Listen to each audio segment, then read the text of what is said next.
The Trade Union Congress, TUC, has given the federal government a 2-week ultimatum to reach an agreement on negotiations or face workers' protest.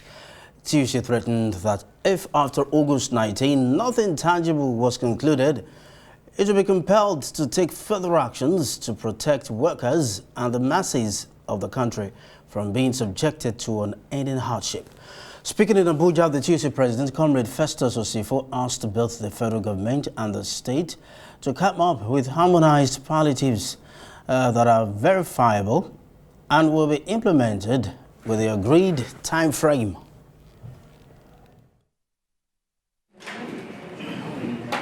We want government to fast track and ensure that between now and the next 2 weeks, all the committees must have submitted their report. All the committees must have put in their report so that the steering committee, the presidential steering committee, can conclude its work almost immediately. Because we cannot continuously speak grammar while Nigerians are suffering.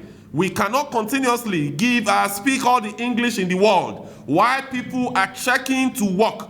This is one of those things we felt that as Trade Union Congress of Nigeria, we must bring to the limelight, and we must do everything possible to ensure that government listens to us. Government cannot continuously ask the workers and the battered Nigerian masses. We're joined now by the president of the Trade Union Congress, Festus Osifo. Festus, thank you for joining us on Newsnight. Thank you so much. Thank you for having me. Okay, different perspectives have been brought into the cost of living crisis. It's not a crisis. Let's look at the possibility of, with the fear of another slant of inflation, the possibility of a wage increase. Speak to us about where you are with the federal government now when it comes to wage increase. Yes, if you remember very well, the last meeting that we had at the presidential level was actually held on the 19th of June. Mm-hmm. So at the end of that meeting, we agreed to set up various technical committees to look at a lot of issues, because we said that the solution to this is not just wage increase. Mm-hmm. Wage increase is one of them. Mm-hmm. And again, you can only give wages to people that are working. But we have a lot of Nigerians who are on the streets, who does not work. So how do you address their plight as well? Mm-hmm. Then, there were a lot of things. So we talked about palliatives, then we also talked about alternative to PMS as well. Mm-hmm. So these were all the things that were in the basket. So that committee, various committees were set up, and the committee, we observed that they are not moving with the traction because people are suffering today. So it's not as if, it's not as if wage increase is out of the basket. It's one of the factors you're talking about. Yes, correct. So what's the position as we speak?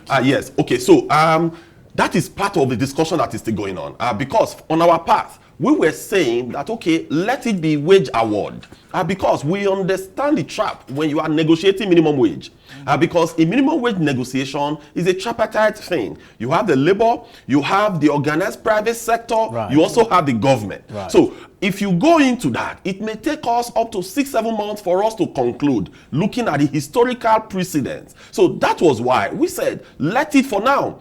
The committee we set up is supposed to be wage award. That wage award is let government on their own do some cushioning now. Federal government could come out and say, okay, I will be paying X amount of money as minimum wage to cushion this effect for now, while we continue or we progress with the minimum wage discussion, because that will be protracted, because we need immediate solution and not that medium-term solution that may come. So that will. Now, that immediate solution seems to be where the government finds itself between the devil and the deep blue sea.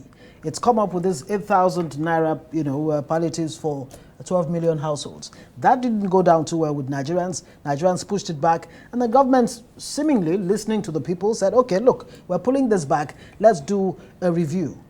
The TUC, as a body, are you coming up with your own recommendations as to what kind of palliatives government really should be talking about? You're talking about what wage award.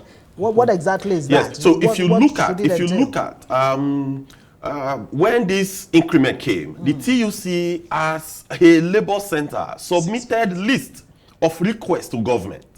And that list of requests, I was here on a particular day and we had that conversation, and I think it was even scrolled on your channels. So we submitted a list of requests to government. So for us, that is where we are placing our eye. Maybe and we need to remind government again. Yes, it's quite long. In that request, for example, yes, one of the things that we said as well, we demanded for a minimum wage of 200,000 naira as a starting point. So that was our number one demand. And if you look at number 6 in that document, there was something we stated clearly, because we understand that if you go about deregulation, the greatest problem is your exchange rate. We understood that clearly. You know that today, if exchange rate was 200 naira to $1, even at a deregulated market, the PMS will be selling for around 140 naira. So the devil in it really is that exchange rate. So in our number 6 demand, we said that you should keep the exchange rate within plus or minus 2% of what it was, about the 450 value. Keep it plus or minus 2% in the next 10 years.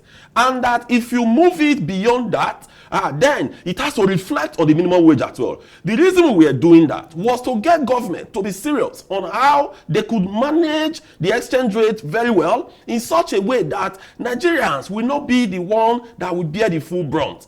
Because before now, yes, we were having multiple exchange rates, understood, but in that regard, there was a window of 450, 460 naira that if you were even importing PMS, that was the window that will be given to you. Right. But today it has been floated. It is almost 800 naira in the I and E window.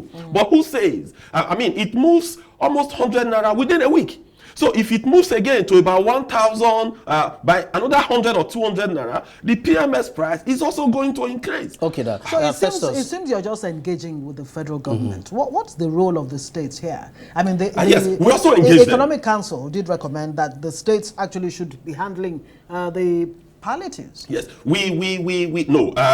That is to complement the effort of the federal government. Definitely. We also had meetings with the state, with Nigerian Governors Forum. So the labor centers, we were invited, both TUC and NLC, so we were present there. In fact, I did some presentation in that particular meeting, calling them to action. So when they now went to the NEC meeting and they came up with things that were vague. For us, they were vague. They were nothing specific. Okay, East State governors, go back and see what you can do. So you are leaving it at the whims and caprices of a state governor. So if the governor decides not to do anything, that means it's dead. Like today, we heard what the Ogun State governor said. You know, this is almost 1 week when that meeting was held, and nothing is happening. I listened to Fitri, Governor Fitri, in your studio right now, saying that they are planning to bring out palliative. This is 2 months after. People are suffering, people are dying, people are checking to work. It is really difficult. Nigerians, the workers and the masses, they are facing a very difficult period that we need to gear up. It is not talk. Now, all we need is action. Action, all we need is action. Now, from what you said, if I got you right, what you're saying is that if all that's done is just to increase the wages, it's like kicking the can down the road. So you're also suggesting some other factors. Yes, all right then. But then let's also look at your relationship with the NLC.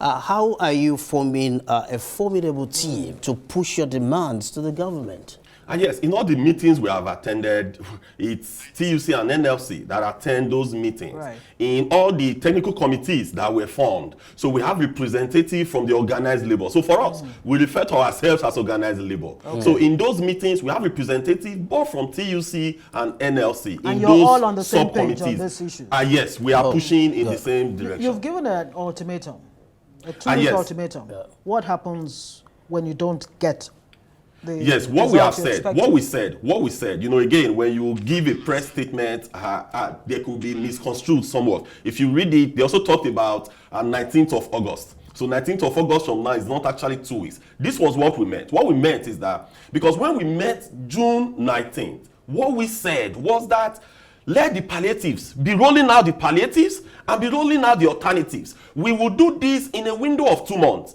We weren't saying that we will wait till the end of 2 months before you roll out these things. So the 2 weeks that we talked about was that government should roll out everything they needed to roll out. you know that if you knew that there wasn't a verifiable register, then you could have waited to put those things in place before going ahead. Okay, now, because, Festus, yes. Now, it's not only the government that will be waiting. We also will be waiting to get feedback from you as events progress with the government. Correct. We must say a big thank you to Festus Osifo, President of the Trade Union Congress, for being part of Newsnight.